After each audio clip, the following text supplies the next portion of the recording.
Top 8. A epidemia misteriosa em Amarna. De uma cidade que não deixou registro escrito de seu fim, passamos para uma cidade cujos registros escritos foram deliberadamente destruídos e onde a evidência esquelética de morte epidêmica esteve esperando na areia por 3.000 anos. A epidemia misteriosa em Amarna.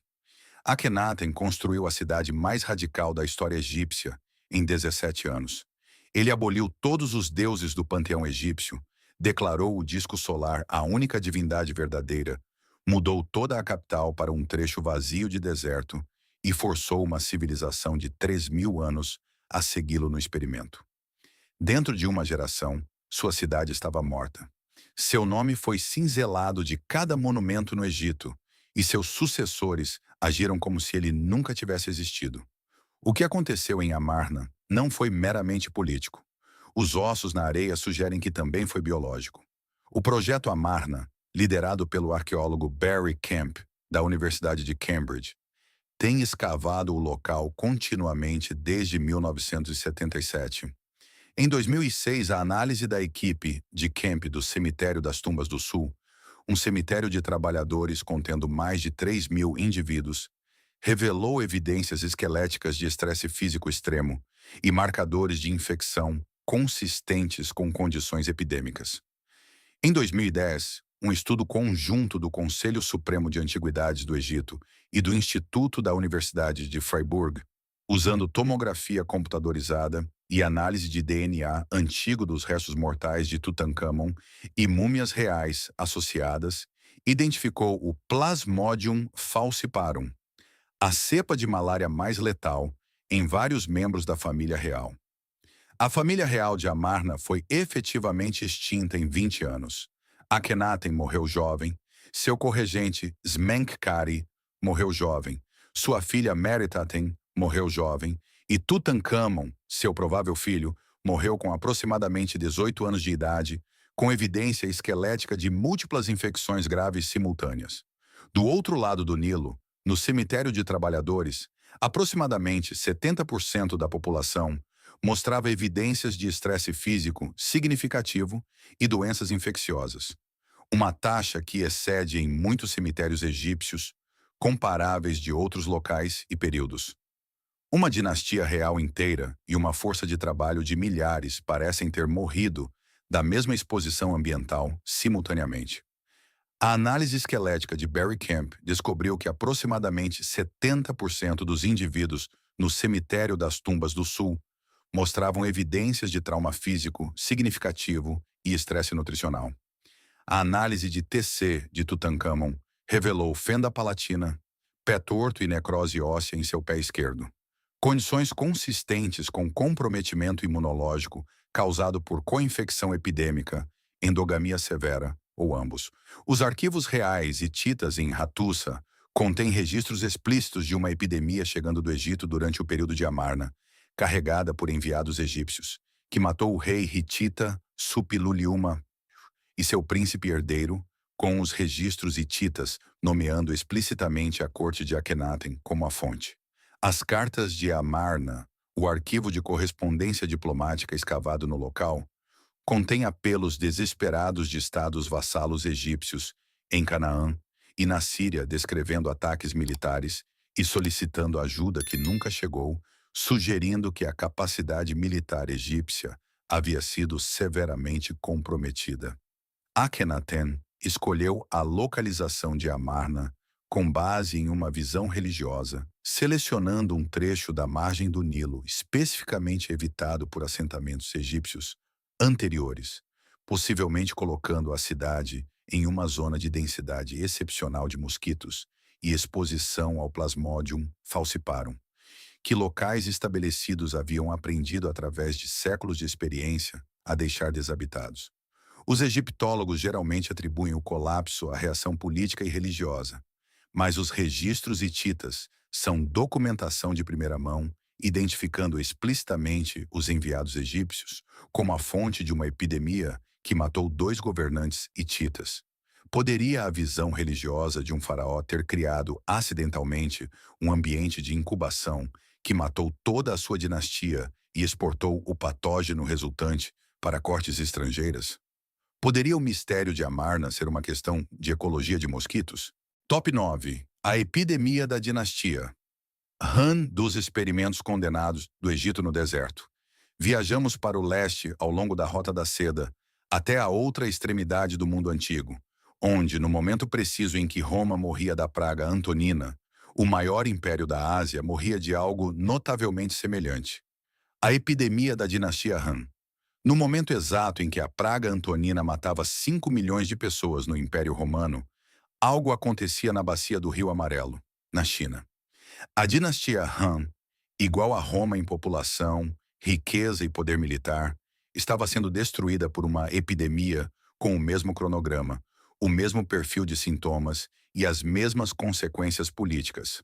Dois médicos, escrevendo em idiomas diferentes, em lados opostos do mundo conhecido, documentavam o que pode ter sido a mesma doença. Nenhum deles sabia que o outro existia. As fontes primárias chinesas para esta epidemia incluem o Livro dos Han Posteriores e os textos médicos de Zhang Zhongjing, conhecido como o Sábio Médico, que escreveu o Tratado sobre Doenças de Dano por Frio, ainda um dos textos fundamentais da medicina tradicional chinesa, em resposta direta à epidemia que ele testemunhou pessoalmente. O prefácio de Zhang ao tratado contém um relato em primeira mão da mortalidade epidêmica, que é um dos documentos pessoais mais impressionantes da história médica antiga. A análise acadêmica moderna da conexão epidêmica. Romano Han foi substancialmente avançada por Kyle Harper e pelo trabalho da historiadora Valerie Hansen sobre a dinâmica de transmissão da Rota da Seda. Zhang Zhongjing escreveu no prefácio de seu tratado que seu próprio clã de 200 pessoas perdeu 70% de seus membros em menos de 10 anos, e que 2/3 dessas mortes compartilhavam o mesmo padrão de sintomas. Ele descreve febre alta, erupções cutâneas pustulares e complicações respiratórias fatais. Uma apresentação clinicamente compatível com a varíola e consistente com o que Galeno estava documentando simultaneamente em Roma. A Rota da Seda havia conectado os dois maiores impérios da Terra em um único sistema epidemiológico. Registros históricos chineses documentam ondas epidêmicas em 161, 171, 173, 179, 182 e 185 d.C. Um padrão de surtos recorrentes surpreendentemente paralelo ao padrão de recorrência documentado da praga Antonina Romana, precisamente nos mesmos anos. Registros de censos da dinastia Han documentam uma população de aproximadamente 56 milhões no segundo ano d.C., que havia caído para aproximadamente 16 milhões em 280 d.C. Um colapso de mais de 70% ao longo de 3 séculos, com um período epidêmico de 161 a 220 d.C., identificado como a fase isolada mais aguda do declínio. A rebelião dos turbantes amarelos de 184 d.C., que fraturou fatalmente a unidade política da dinastia Han, foi ligada diretamente pelos historiadores chineses à destruição da capacidade de trabalho agrícola pela epidemia.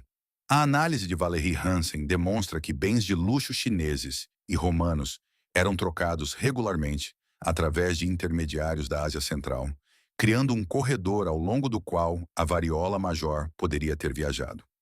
Um estudo arqueômico de 2022 de populações da Rota da Seda, na Ásia Central, identificou marcadores genéticos de exposição histórica à varíola em populações ao longo da rota precisa, que servia como corredor de transmissão. O cronograma idêntico ao longo de 6.000 km não pode ser explicado por evolução paralela independente. A queda de Roma e a fragmentação da dinastia Han não foram eventos históricos separados. Foram as expressões oriental e ocidental de uma única catástrofe biológica.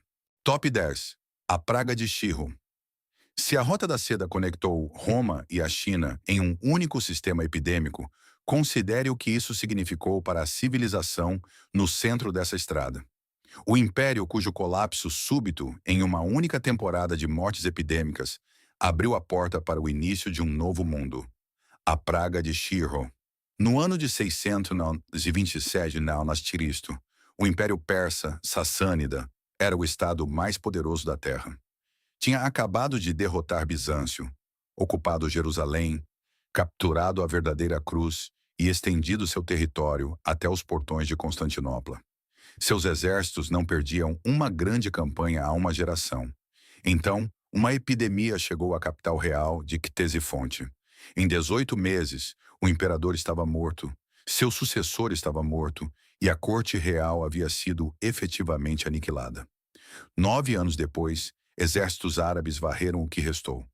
A doença não apenas matou um imperador, ela pode ter determinado qual civilização moldaria os próximos 14 séculos da história humana. A epidemia é documentada na Crônica de Seert, em língua árabe, na Crônica do Cusistão, em siríaco, e pelo historiador bizantino Teófanes. A análise acadêmica moderna das consequências políticas da epidemia foi desenvolvida significativamente pelo historiador Toraj Dariaei em sua obra de 2009, Pérsia Sassânida, a ascensão e queda de um império. O Império Sassânida sobrevivera a 5 séculos de guerra, mas algo o reduziu da potência militar dominante do mundo em 627 d.C. a um estado incapaz de organizar uma resistência coerente em 636 d.C., um colapso da capacidade institucional em menos de uma década. A Crônica de Seert documenta a epidemia matando o imperador Cavad II, e a maior parte da nobreza e dos comandantes militares reunidos em Ctesifonte. O que se seguiu foram pelo menos 8 governantes diferentes em 4 anos. Não uma crise política, mas uma decapitação biológica da classe de liderança de uma civilização inteira. O rei Khosrow II, que levara o império à sua maior extensão territorial, foi deposto por seu filho, Cavad II, em 628 d.C., mas o próprio Cavad II morreu em poucos meses com a Crônica de Seert, atribuindo explicitamente sua morte a uma waba, uma pestilência. A epidemia aparece também em fontes bizantinas. Teófanes registra que as forças persas em campo foram devastadas pela doença durante sua retirada militar. O historiador árabe Al-Tabari descreve o estado sassânida no momento da invasão árabe como essencialmente pré-colapsado, com o tesouro vazio e o exército desorganizado. Fontes cristãs siríacas contemporâneas descrevem enterros em massa na Mesopotâmia em 627 e 628 d.C., com aldeias inteiras despovoadas. Este cronograma colocou a epidemia em uma população cuja resiliência imunológica e física já havia sido comprometida catastroficamente por 26 anos de guerra. O esgotamento militar não produz 8 governantes em 4 anos. O estresse financeiro não mata o imperador, seu herdeiro e o comando militar reunidos simultaneamente. A praga de Shiro representa um dos exemplos mais consequentes da história da doença epidêmica como um catalisador geopolítico. Se a classe dominante sassânida não tivesse sido aniquilada em 628 d.C., teriam os exércitos árabes encontrado resistência imperial organizada? Poderia a geografia religiosa e política do Oriente Médio moderno traçar sua origem mais profunda em um patógeno não identificado que chegou a Ctesifonte no outono de 627 d.C.? 10 civilizações, 10 epidemias. Algumas nomeadas, outras ainda não identificadas. O mesmo padrão aparece em todos os casos. A epidemia chega no momento de máxima complexidade civilizacional, quando as rotas comerciais estão mais cheias e os navios de grãos estão mais ativos. A própria infraestrutura que tornou essas sociedades grandes foi o mecanismo através do qual o patógeno se moveu. Os historiadores podem chamar esses colapsos de inevitáveis, mas os ossos naquelas valas comuns eram pessoas específicas que sentiram uma febre específica em uma manhã específica. Eles vieram em navios de grãos e ao longo de rotas comerciais, não deixando monumentos, mas acabando com civilizações que levaram séculos para serem construídas. No verão de 1545, no centro do México, alguém sentiu uma febre e uma queimação atrás dos olhos. 5 séculos depois, encontramos seus dentes no chão. O DNA ainda estava lá. Os mortos não desaparecem. Se estas histórias de assassinos invisíveis mudaram a sua visão sobre a ascensão e queda de impérios, por favor, inscreva-se e curta este vídeo. Estamos desenterrando a história que tentaram enterrar. Ajude-nos a fazer crescer o futuro da descoberta. O próximo tesouro de segredos será aberto em breve. Top 4. A praga de Cipriano. Roma sobreviveu à praga antonina. 80 anos depois, algo pior chegou e dessa vez, os sintomas eram tão estranhos que até os sucessores de Galeno não tinham estrutura para o que estavam vendo. A praga de Cipriano.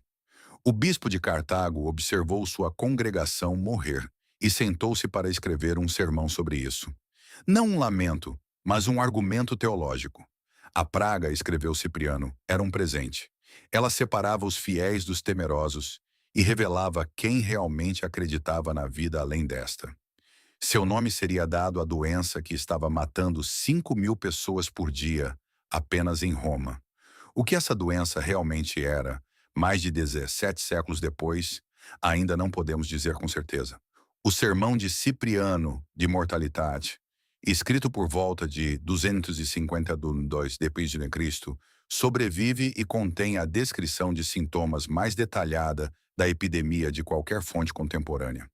Então, em 2013, uma missão arqueológica italiana, associada à Universidade de Salento e liderada pela egiptóloga Paola Davoli, trabalhando em Luxor, no sítio da antiga Licópolis, descobriu um local de sepultamento em massa, contendo corpos cobertos com camadas espessas de cal virgem, uma prática de desinfecção, ao lado de um forno para queimar materiais de sepultamento e uma estrutura interpretada como uma instalação de resposta epidêmica comunitária. O local foi datado por radiocarbono como sendo do período cipriânico, tornando-o a primeira evidência arqueológica física de uma resposta institucional organizada a esta epidemia específica já encontrada. A praga de Cipriano matou a uma taxa que excede qualquer número documentado de mortalidade epidêmica antiga. 5.000 mortes por dia apenas em Roma, em seu auge. De acordo com fontes antigas, durou 13 anos e seu perfil de sintomas, diarreia incontrolável profusa, vômito em jato, hemorragia pelos olhos, gangrena consumindo as extremidades de pacientes vivos e o que parece ser uma hemorragia interna grave, não corresponde a nenhuma doença antiga classificada. O que quer que fosse, comportava-se de maneiras que ainda não têm paralelo documentado na história da medicina epidêmica. O de Mortalitate, de Cipriano, descreve a progressão com especificidade extraordinária. Vômitos que não podiam ser contidos, disenteria que exauria as forças corporais em dias, febre queimando nas veias, mãos e pés desenvolvendo gangrena que os fazia cair do corpo enquanto o paciente ainda estava vivo, e olhos produzindo uma descarga imparável de sangue. A epidemia durou de 249 a 262 d.C., 13 anos, tornando-a a epidemia de mais longa duração na história romana. O imperador Hostiliano morreu da peste em 251 d.C., e tantos imperadores, co-imperadores e comandantes militares pereceram durante o que os historiadores hoje chamam de crise do terceiro século. Kyle Harper, em O Destino de Roma, argumenta que a própria peste pode ter causado a fragmentação política, em vez de apenas coincidir com ela. A descoberta de Luxor em 2013 incluiu corpos cobertos de cal virgem, utensílios de sepultamento queimados e uma estrutura de desinfecção comunitária construída para esse fim. A única evidência arqueológica física já recuperada de uma resposta organizada a esta epidemia. Papiros egípcios do período registram aldeias inteiras, aparecendo como completamente despovoadas nos registros fiscais, com 0 habitantes vivos, em múltiplos distritos provinciais do norte da África. O historiador Zósimo escreveu que a peste despovoou províncias inteiras, deixando campos sem cultivo e cidades sem governos funcionais. A análise demográfica de Harper sugere que a praga de Cipriano pode ter reduzido a população total do Império Romano em até 1/3 entre 249 e 270 d.C. Uma perda demográfica que excede até mesmo a praga antonina que a precedeu. A maioria dos historiadores classifica a praga de Cipriano como provavelmente um filovírus, possivelmente um parente ancestral do ebola, ou alternativamente como uma pandemia de gripe hemorrágica grave. A duração de 13 anos e o padrão de ondas sugerem que não foi um evento de introdução única, mas um ciclo recorrente de infecção em uma população sem imunidade prévia. O caos político da crise do terceiro século tanto amplificou o impacto da epidemia quanto foi amplificado por ela. Mas o ebola queima rápido. O maior surto de ebola na história registrada, a epidemia da África Ocidental de 2014 a 2016, matou cerca de 11 mil pessoas em 18 meses antes de exaurir sua população suscetível e colapsar.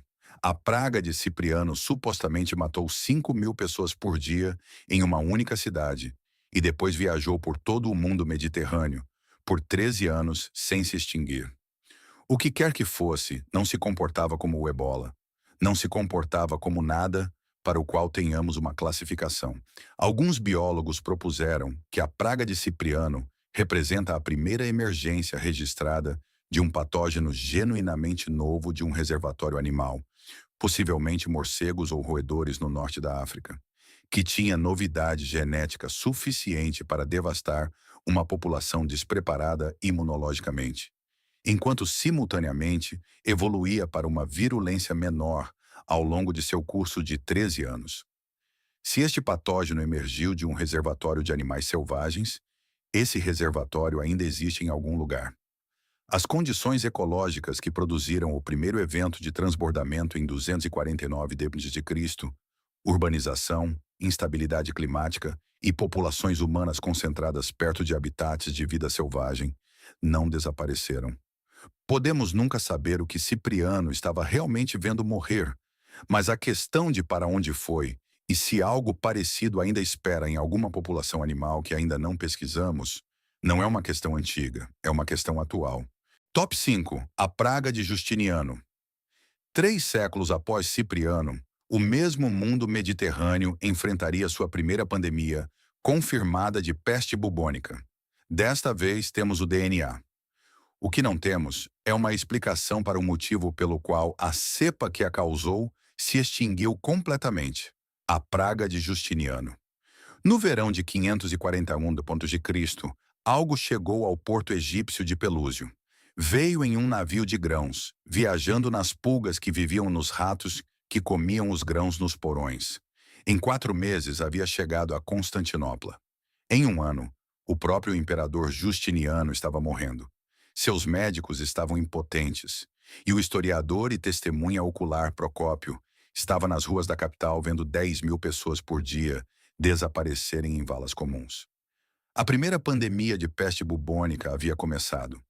Quando finalmente terminou, 2 séculos depois, a cepa genética específica que a causou havia deixado de existir, desaparecendo da Terra tão completamente quanto o império que ela ajudara a destruir. Procópio de Cesareia testemunhou o surto de Constantinopla em primeira mão e o descreveu em A História das Guerras, com detalhes clínicos e sociológicos que permanecem um dos relatos de epidemia mais vívidos do mundo antigo.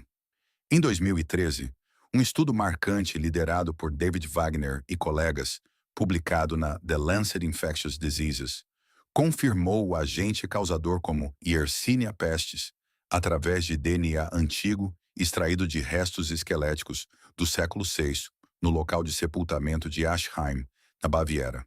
Um estudo subsequente de 2016 do Panga Ancient DNA Consortium, publicado na Molecular Biology and Evolution, rastreou a origem filogenética da cepa até a Ásia Central. Em 2019, um estudo liderado por Marcel Keller e colegas, publicado no Proceedings of the National Academy of Sciences, recuperou o DNA antigo de 17 vítimas da praga de Justiniano em 5 países europeus e confirmou que todas pertencem a uma única linhagem genética. Uma que o estudo identifica explicitamente como subsequentemente extinta. A Yersinia pestis não foi extinta. Ela retornou em 1347 como a peste negra. A espécie sobreviveu e o reservatório ancestral da Ásia Central sobreviveu. Apenas esta variante específica, aquela que já havia demonstrado que poderia matar dezenas de milhões ao longo de 2 séculos de ondas pandêmicas recorrentes, desapareceu. Essa lacuna, uma cepa pandêmica bem-sucedida, desaparecendo enquanto a espécie que a produziu persistia, é o mistério biológico no cerne da praga de Justiniano. Procópio descreveu 10.000 mortes por dia em Constantinopla no auge da epidemia, um número que os demógrafos modernos consideram plausível dada a população estimada da cidade de 500 mil e a densidade das populações de ratos, movidas por grãos concentradas no distrito portuário. O imperador Justiniano contraiu a peste em 542 d.C. e sobreviveu, um desfecho que Procópio considerou teológica e politicamente desconcertante, tendo já se preparado para relatar a morte do imperador. O estudo de Wagner, de 2013, confirmou geneticamente a causa e demonstrou que a bactéria já havia desenvolvido sua característica capacidade de transmissão pneumônica. O historiador João de Éfeso, uma testemunha contemporânea, descreveu navios carregados de cadáveres à deriva no mar sem tripulação viva, valas comuns fora dos muros de Constantinopla, abandonadas quando os coveiros morriam mais rápido do que substitutos podiam ser recrutados, e sistemas agrícolas provinciais inteiros colapsando porque todos os agricultores estavam mortos. A devastação econômica da epidemia minou fatalmente a reconquista em curso de Justiniano, da Itália e do norte da África. A campanha destinada a restaurar o Império Romano unificado, que morreu não no campo de batalha, mas nos distritos portuários das cidades importadoras de grãos do Império. Um estudo de 2018 de Michael McCormick e colegas em Harvard, publicado na Antiquity, conectou a chegada da peste à perturbação climática de 536 d.C., um inverno vulcânico causado por uma erupção massiva que gerou quebras de safra em todo o hemisfério norte e produziu a população desnutrida e imunologicamente comprometida, pela qual a peste então varreu.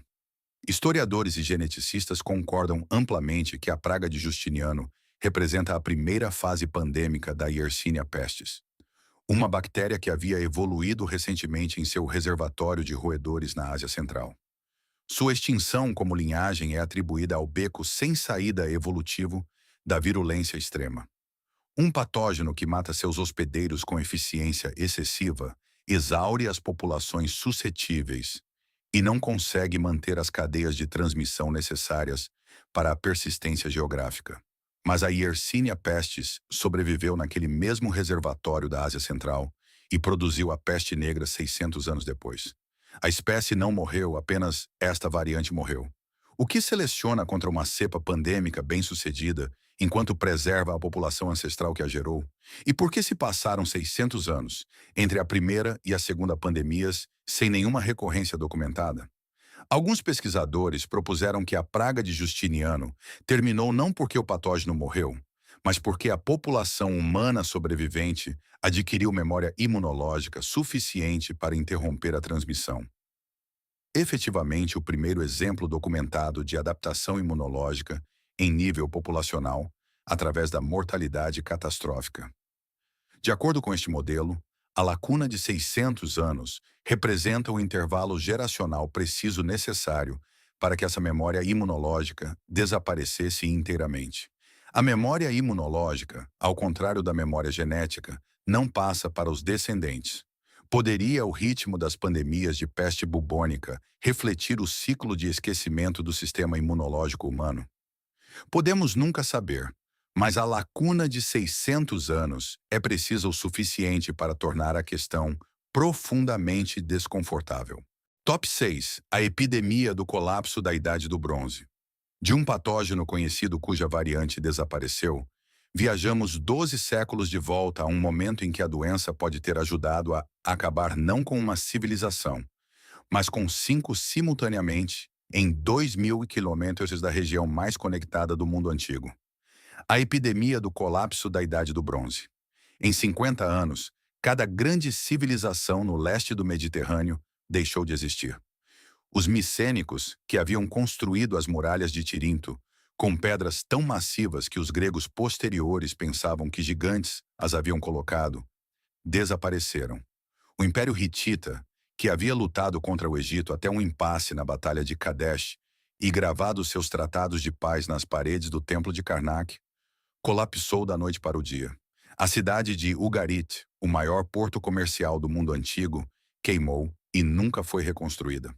Alguém pressionou uma tabuleta de argila nas horas finais da cidade e deixou uma mensagem descrevendo uma grande morte e cidades sendo consumidas.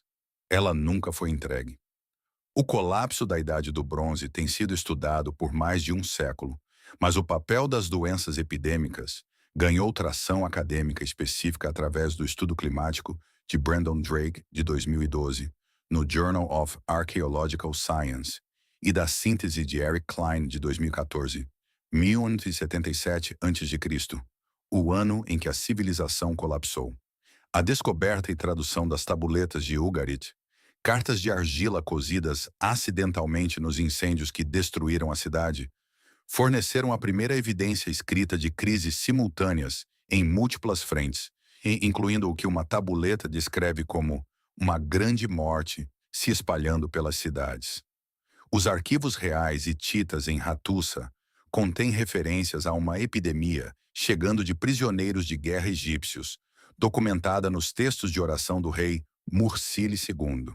O colapso simultâneo de múltiplas civilizações interconectadas em uma zona que abrange 2.000 quilômetros não pode ser explicado por uma única causa.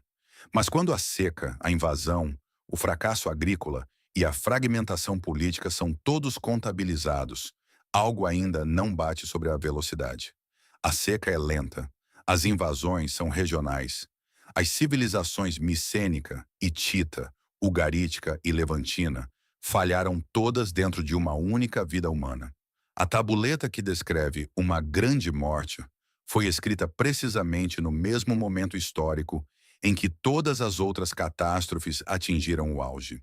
A doença pode não ter sido a causa do colapso da Idade do Bronze, mas pode ter sido o acelerador que transformou o estresse manejável em extinção total. Uma tabuleta de argila encontrada em Ugarit, traduzida por estudiosos do Louvre, diz em parte que a morte subiu pelas ruas, escrita nos anos finais antes da destruição da cidade por volta de 1185 a.C.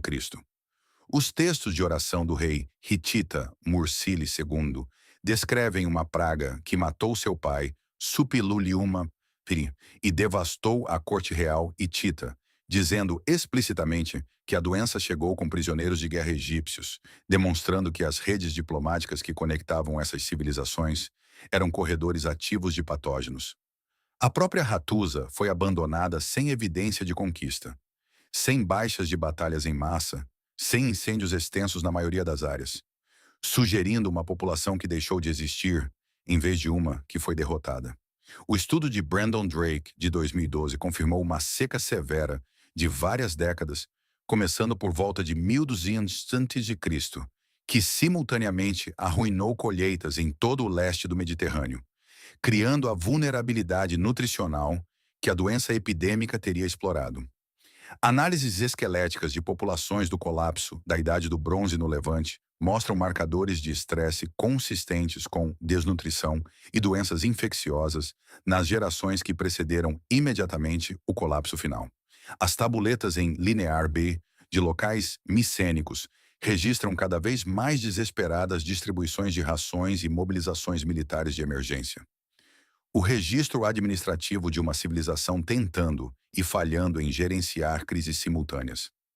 A análise de Eric Klein, de 2014, identifica os povos do mar, os misteriosos guerreiros migrantes retratados nos relevos dos templos egípcios, como prováveis refugiados do clima e da peste das culturas micênica e Anatólia em colapso. A maioria dos arqueólogos favorece um modelo de colapso de sistemas multicausal, no qual a seca, a invasão, a rebelião interna e as redes comerciais interrompidas se agravaram simultaneamente. A doença é incluída como um fator de estresse contribuinte, mas raramente recebe primazia causal porque a evidência direta de patógenos em material esquelético de 1200 a.C. é extremamente difícil de recuperar. Mas os textos de oração hititas não são inferência arqueológica. São registros escritos em primeira mão, identificando explicitamente uma epidemia, chegando através de uma rota de transmissão documentada e matando governantes nomeados. Alguns pesquisadores propuseram que o colapso da Idade do Bronze representa o exemplo documentado mais completo do mundo antigo da doença epidêmica como um multiplicador de força civilizacional. Poderia a própria infraestrutura que tornou essas civilizações grandes, os navios de grãos, as missões diplomáticas, as trocas de prisioneiros, ter sido o mecanismo preciso através do qual um patógeno viajou rápido o suficiente para ultrapassar a capacidade de resposta de cada civilização? Honor Top 7. O colapso de Cahokia do Mediterrâneo. No limiar da história registrada, cruzamos o Atlântico para uma cidade da qual a maioria das pessoas nunca ouviu falar. Uma que era maior que a Londres medieval e que desapareceu sem deixar uma única palavra escrita sobre o porquê. O colapso de Cahokia. Em seu auge, Cahokia era maior que Londres, com 20.000 pessoas vivendo lá. Seu aterro central, Monk's Mound, continha mais terra do que qualquer estrutura construída na América do Norte antes ou depois dele por séculos. Sua rede comercial estendia-se do Golfo do México aos Grandes Lagos. Então, algum tempo depois de 1150 d.C., ela começou a morrer. Em 1400 estava vazia. Nenhum europeu havia chegado. Nenhum exército estrangeiro havia atacado e não existe registro escrito do que aconteceu. Quando os arqueólogos finalmente começaram a encontrar a resposta, ela estava no sedimento no fundo de um lago. Cahokia está sob escavação desde a década de 1960, mas a hipótese epidêmica ganhou apoio arqueológico específico através de um estudo de 2015 liderado por A.J. White, publicado na American Antiquity, que analisou núcleos de sedimentos do Horseshoe Lake, a principal fonte de água de Cahokia. Os núcleos revelaram um depósito de inundação catastrófica datado de cerca de 1150 d.C., consistente com as inundações do rio Mississippi, que teriam contaminado o suprimento de água doce da cidade com matéria fecal e patógenos hídricos. O antropólogo físico Jerome Rose e seus colegas da Universidade de Arkansas conduziram análises esqueléticas das populações dos cemitérios de Cahokia e identificaram marcadores de estresse consistentes com doenças epidêmicas. Uma cidade de 20.000 pessoas, sofisticada o suficiente para construir o Monk's Mound, uma estrutura cuja base cobre 14 acres, foi completamente abandonada em aproximadamente 250 anos. Nenhum registro de conquistador sobreviveu e nenhuma tradição oral da própria cidade foi preservada. O registro esquelético mostra marcadores de estresse tanto em populações de trabalhadores quanto de elite, consistentes com colapso nutricional e doenças infecciosas. Mas nenhum patógeno específico jamais foi identificado. O Monk's Mound foi construído em múltiplas fases de construção entre aproximadamente 900 e 1200 d.C., exigindo o trabalho organizado de dezenas de milhares ao longo de várias gerações. O estudo de A. George White, de 2015, identificou um depósito de inundação massiva em núcleos de sedimentos do Horseshoe Lake, datado de cerca de 1150 d.C., consistente com inundações catastróficas que sobrecarregaram a infraestrutura de água doce de Cahokia e criaram condições ideais para a transmissão de doenças hídricas. A análise esquelética de Jerome Rose encontrou taxas elevadas de hipoplasia do esmalte, um marcador de estresse nutricional na infância e doenças infecciosas, interrompendo o desenvolvimento dentário em indivíduos datados da fase de declínio populacional pós-1150. A análise isotópica de restos esqueléticos de Cahokia indica que a população vinha pesadamente de regiões distantes, o que significa que Cahokia não tinha uma população imunológica local estável e era agudamente vulnerável a qualquer patógeno introduzido por recém-chegados. A rede cultural mississippiana mais ampla declinou em toda a sua extensão geográfica no mesmo período, sugerindo uma crise regional. A população parece ter declinado em duas fases distintas. Uma queda inicial acentuada após 1150, coincidindo com o evento de inundação, e um abandono final por volta de 1350 a 1400, consistente com um segundo ciclo epidêmico. Ao contrário de todos os outros grandes locais de colapso antigos, Cahokia não deixou registros escritos nem tradição oral sobrevivente, tornando-se um dos silêncios civilizacionais mais completos do registro arqueológico. Arqueólogos geralmente favorecem um modelo de colapso multicausal envolvendo estresse ambiental por inundações e desmatamento. Mas a inundação de 1150 criou as condições precisas para que uma epidemia hídrica se movesse pela cidade com velocidade catastrófica. Os marcadores de estresse esquelético, documentados por Jerome Rose, não são a assinatura de um declínio lento. Eles são a pegada demográfica de mortalidade em massa em um período comprimido. Poderia Cahokia ser a evidência mais antiga na América do Norte da urbanização, como um multiplicador de risco epidêmico? O silêncio no fundo do Horseshoe Lake ainda não foi forçado a falar. Top 8. A epidemia misteriosa em Amarna. De uma cidade que não deixou registro escrito de seu fim, passamos para uma cidade cujos registros escritos foram deliberadamente destruídos e onde a evidência esquelética de morte epidêmica esteve esperando na areia por 3.000 anos. A epidemia misteriosa em Amarna. Akhenaten construiu a cidade mais radical da história egípcia em 17 anos. Ele aboliu todos os deuses do panteão egípcio, declarou o disco solar a única divindade verdadeira, mudou toda a capital para um trecho vazio de deserto e forçou uma civilização de 3.000 anos a segui-lo no experimento. Dentro de uma geração, sua cidade estava morta. Seu nome foi cinzelado de cada monumento no Egito, e seus sucessores agiram como se ele nunca tivesse existido. O que aconteceu em Amarna não foi meramente político. Os ossos na areia sugerem que também foi biológico. O projeto Amarna, liderado pelo arqueólogo Barry Kemp, da Universidade de Cambridge, tem escavado o local continuamente desde 1977. Em 2006, a análise da equipe de Kemp do Cemitério das Tumbas do Sul, um cemitério de trabalhadores contendo mais de 3.000 indivíduos, revelou evidências esqueléticas de estresse físico extremo e marcadores de infecção consistentes com condições epidêmicas. Em 2010, um estudo conjunto do Conselho Supremo de Antiguidades do Egito e do Instituto da Universidade de Freiburg, usando tomografia computadorizada e análise de DNA antigo dos restos mortais de Tutankhamon e múmias reais associadas, identificou o Plasmodium falciparum, a cepa de malária mais letal, em vários membros da família real. A família real de Amarna foi efetivamente extinta em 20 anos. Akhenaten morreu jovem, seu corregente Smenkhkare morreu jovem, sua filha Meritaten morreu jovem e Tutankhamon, seu provável filho, morreu com aproximadamente 18 anos de idade, com evidência esquelética de múltiplas infecções graves simultâneas.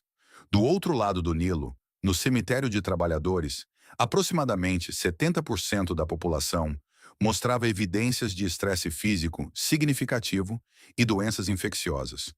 Uma taxa que excede em muitos cemitérios egípcios, comparáveis de outros locais e períodos. Uma dinastia real inteira e uma força de trabalho de milhares parecem ter morrido da mesma exposição ambiental simultaneamente. A análise esquelética de Barry Kemp descobriu que aproximadamente 70% dos indivíduos no cemitério das Tumbas do Sul mostravam evidências de trauma físico significativo e estresse nutricional.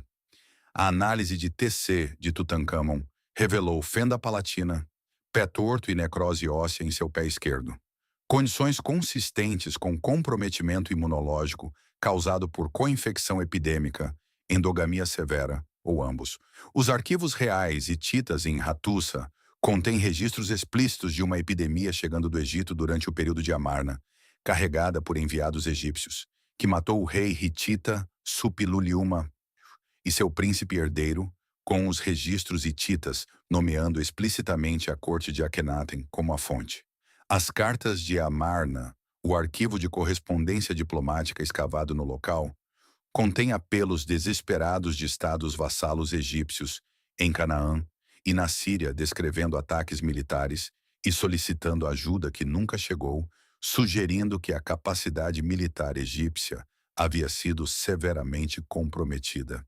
Akhenaten escolheu a localização de Amarna com base em uma visão religiosa, selecionando um trecho da margem do Nilo especificamente evitado por assentamentos egípcios anteriores, possivelmente colocando a cidade em uma zona de densidade excepcional de mosquitos e exposição ao Plasmodium falciparum, que locais estabelecidos haviam aprendido através de séculos de experiência a deixar desabitados. Os egiptólogos geralmente atribuem o colapso à reação política e religiosa, mas os registros hititas são documentação de primeira mão, identificando explicitamente os enviados egípcios como a fonte de uma epidemia que matou 2 governantes hititas. Poderia a visão religiosa de um faraó ter criado acidentalmente um ambiente de incubação que matou toda a sua dinastia e exportou o patógeno resultante para cortes estrangeiras? Poderia o mistério de Amarna ser uma questão de ecologia de mosquitos? Top 9. A epidemia da dinastia. Han dos experimentos condenados do Egito no deserto. Viajamos para o leste ao longo da Rota da Seda, até a outra extremidade do mundo antigo, onde, no momento preciso em que Roma morria da praga Antonina, o maior império da Ásia morria de algo notavelmente semelhante. A epidemia da dinastia Han. No momento exato em que a praga Antonina matava 5 milhões de pessoas no Império Romano, algo acontecia na bacia do Rio Amarelo, na China.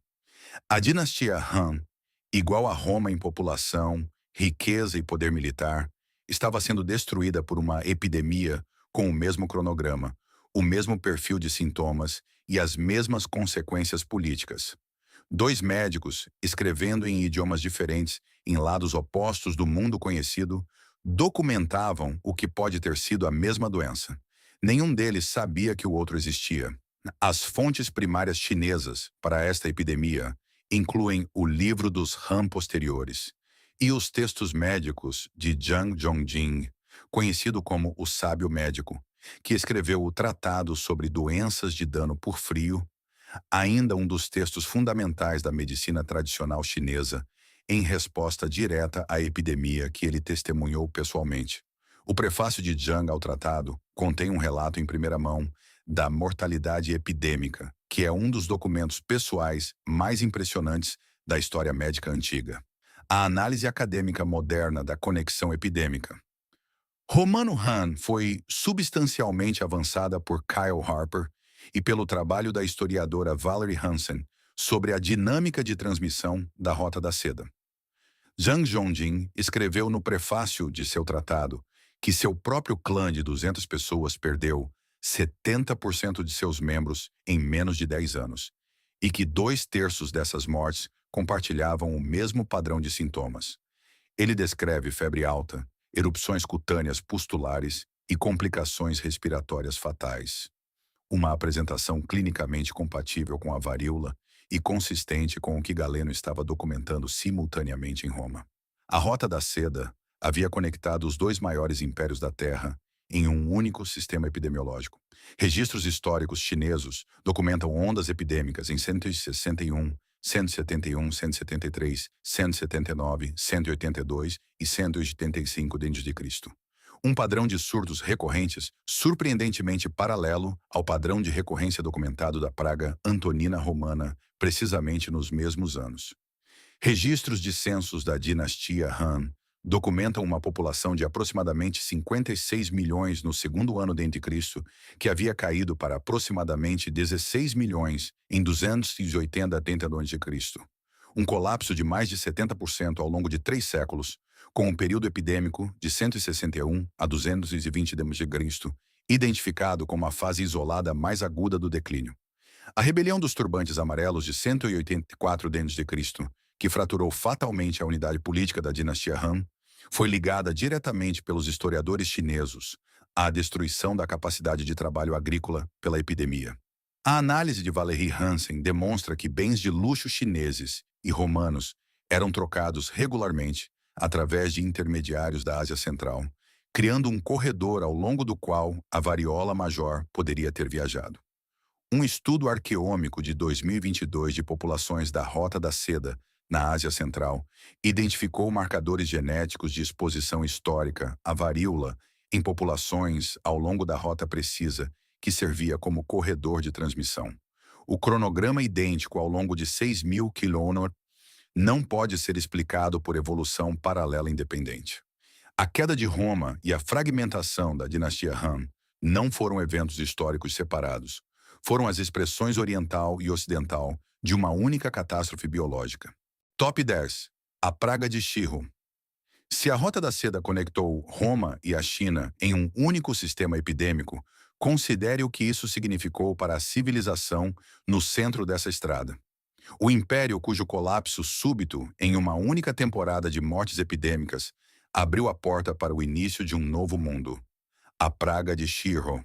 No ano de 627 n.C., o Império Persa Sassânida era o estado mais poderoso da Terra. Tinha acabado de derrotar Bizâncio, ocupado Jerusalém, capturado a verdadeira cruz e estendido seu território até os portões de Constantinopla. Seus exércitos não perdiam uma grande campanha há uma geração. Então, uma epidemia chegou à capital real de Ctesifonte. Em 18 meses, o imperador estava morto, seu sucessor estava morto e a corte real havia sido efetivamente aniquilada. 9 anos depois, exércitos árabes varreram o que restou. A doença não apenas matou um imperador, ela pode ter determinado qual civilização moldaria os próximos 14 séculos da história humana. A epidemia é documentada na Crônica de Seert, em língua árabe, na Crônica do Cusistão, em siríaco, e pelo historiador bizantino Teófanes. A análise acadêmica moderna das consequências políticas da epidemia foi desenvolvida significativamente pelo historiador Toraj Dariaei em sua obra de 2009, Pérsia Sassânida, a ascensão e queda de um império. O Império Sassânida sobrevivera a 5 séculos de guerra, mas algo o reduziu da potência militar dominante do mundo em 627 d.C. a um estado incapaz de organizar uma resistência coerente em 636 d.C., um colapso da capacidade institucional em menos de uma década. A Crônica de Seert documenta a epidemia matando o imperador Cavad II e a maior parte da nobreza e dos comandantes militares reunidos em Ctesifonte. O que se seguiu foram pelo menos 8 governantes diferentes em 4 anos. Não uma crise política, mas uma decapitação biológica da classe de liderança de uma civilização inteira. O rei Khosrow II, que levara o império à sua maior extensão territorial, foi deposto por seu filho, Cavad II, em 628 d.C. Mas o próprio Cavad II morreu em poucos meses com a Crônica de Seert, atribuindo explicitamente sua morte a uma waba, uma pestilência. A epidemia aparece também em fontes bizantinas. Teófanes registra que as forças persas em campo foram devastadas pela doença durante sua retirada militar. O historiador árabe Al-Tabari descreve o estado sassânida no momento da invasão árabe como essencialmente pré-colapsado, com o tesouro vazio e o exército desorganizado. Fontes cristãs siríacas contemporâneas descrevem enterros em massa na Mesopotâmia em 627 e 628 d.C., com aldeias inteiras despovoadas. Este cronograma colocou a epidemia em uma população cuja resiliência imunológica e física já havia sido comprometida catastroficamente por 26 anos de guerra. O esgotamento militar não produz 8 governantes em 4 anos. O estresse financeiro não mata o imperador, seu herdeiro e o comando militar reunidos simultaneamente. A praga de Shiro representa um dos exemplos mais consequentes da história da doença epidêmica como um catalisador geopolítico. Se a classe dominante sassânida não tivesse sido aniquilada em 628 d.C., teriam os exércitos árabes encontrado resistência imperial organizada? Poderia a geografia religiosa e política do Oriente Médio moderno traçar sua origem mais profunda em um patógeno não identificado que chegou a Ctesifonte no outono de 627 d.C.? 10 civilizações, 10 epidemias. Algumas nomeadas, outras ainda não identificadas. O mesmo padrão aparece em todos os casos. A epidemia chega no momento de máxima complexidade civilizacional, quando as rotas comerciais estão mais cheias e os navios de grãos estão mais ativos. A própria infraestrutura que tornou essas sociedades grandes foi o mecanismo através do qual o patógeno se moveu. Os historiadores podem chamar esses colapsos de inevitáveis, mas os ossos naquelas valas comuns eram pessoas específicas que sentiram uma febre específica em uma manhã específica. Eles vieram em navios de grãos e ao longo de rotas comerciais, não deixando monumentos, mas acabando com civilizações que levaram séculos para serem construídas. No verão de 1545, no centro do México, alguém sentiu uma febre e uma queimação atrás dos olhos. 5 séculos depois, encontramos seus dentes no chão. O DNA ainda estava lá. Os mortos não desaparecem. Se estas histórias de assassinos invisíveis mudaram a sua visão sobre a ascensão e queda de impérios, por favor, inscreva-se e curta este vídeo. Estamos desenterrando a história que tentaram enterrar. Ajude-nos a fazer crescer o futuro da descoberta. O próximo tesouro de segredos será aberto em breve.